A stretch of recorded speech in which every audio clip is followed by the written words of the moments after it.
Bismillahirrahmanirrahim. Assalamu alaikum everyone. I am Dr. Mubashira and I am working as a consultant internal medicine.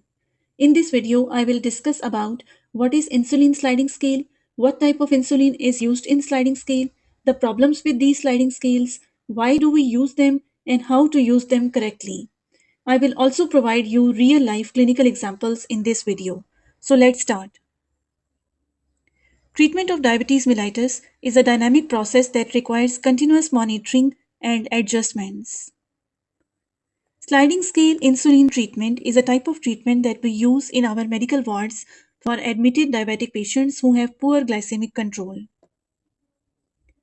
In type 1 diabetics, the insulin sliding scale is typically an add-on therapy and should not be used alone. All type 1 diabetics should receive basal insulin. However, in type 2 diabetic patients who are on non-insulin treatment and if they are admitted in medical wards, insulin sliding scale can be used as an add-on therapy or as a solo therapy. Now let's discuss how we use insulin sliding scale. First of all, check the blood sugar of patients 3 or 4 times a day, 6 to 8 hours apart before every meal and give insulin based on their blood sugar level. Short-acting insulin, that is human regular insulin or insulin regular, is used in sliding scale. The higher the blood sugar level before a meal, the higher the insulin level is given before meal.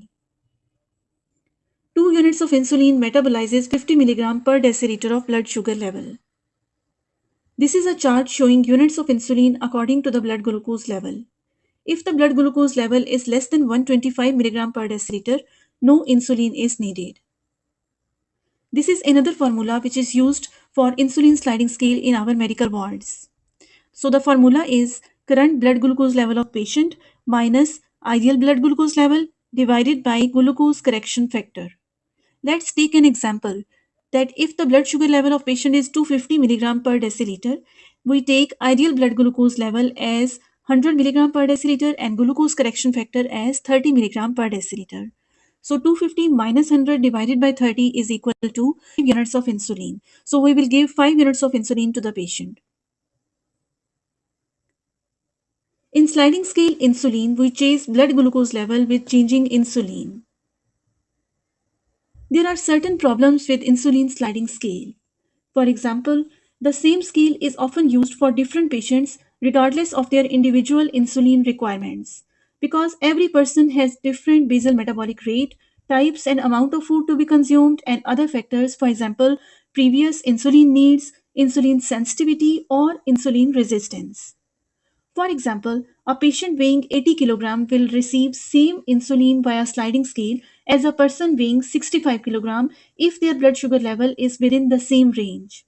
It might be the possibility that 80 kg body weight will not receive sufficient insulin and may end up with hyperglycemia. And 65 kg body weight person may receive potentially excessive dose and there is increased risk of hypoglycemia. Sliding scale insulin work to treat hyperglycemic episodes after they have already occurred. So there may be late treatment of hyperglycemia. Another problem is that patients do not receive insulin when their glucose level is normal. And within a few hours, when the glucose level increases, there is long period of hyperglycemia. Another bad effect is that the patient swings between hypoglycemia and hyperglycemia, and it is not effective for long-term use. That's why we always discourage the solo use of insulin sliding scale in inpatients apart from few exceptions. Basal bolus insulin. Now I will tell you the correct way of using insulin sliding scale. In basal bolus insulin regime, we give a fixed dose of insulin by zero point 0.1 to zero point 0.2 units per kg body weight of basal insulin. Basal insulin is usually long-acting insulin. Sometimes we also use intermediate-acting insulin. This regime controls the baseline of glucose because basal insulin is always there. First of all, what happens that you check the blood sugar level before every meal. And if the blood sugar levels are not in control, then you give insulin by sliding scale. After this, you calculate the extra insulin that the patient has needed in 24 hours. And then you add that extra insulin according to the sliding scale. along with that bolus dose. This is the right way of using sliding scale insulin, that you have a fixed basal insulin at the back, and if extra insulin is needed because of uncontrolled blood sugar level, you add it in the form of short acting insulin as a bolus dose. Now let's discuss a case scenario.